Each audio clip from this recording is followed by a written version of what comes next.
السلام عليكم ورحمة الله وبركاته دمان رياض يوسف ببعض السلامي عشان كده ما انت حكو سابسين هاي سيداد باك جراوند كسا بدل لهيد marka sawirkaad rabtid soo dooro oo teen dushiisa dul tag right click u dheh set as desktop background ku dhufo set as desktop background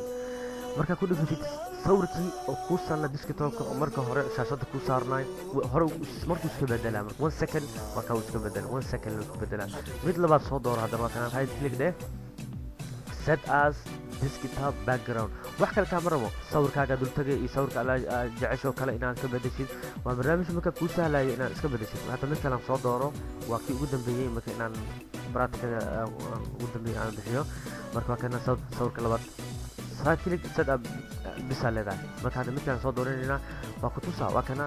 right click set up desktop background dhag ku dhufo oo ku faahfaahsan marka waa barnaamij ku sahlayo inaad desktopka iska bedeshid sawirkaaga ama sawir qurux badan oo doogi wax ahaadaba waa saari kartaa markaan fadhi badno marka insha Allah taala ka faa'iideysa aan ku rajayna assalamu alaykum wa rahmatullahi wa barakatuh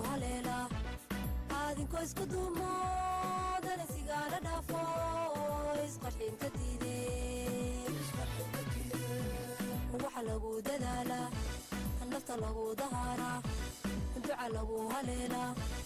aadinko isku duumo dana sigaara dhaafo isqarxinta diiday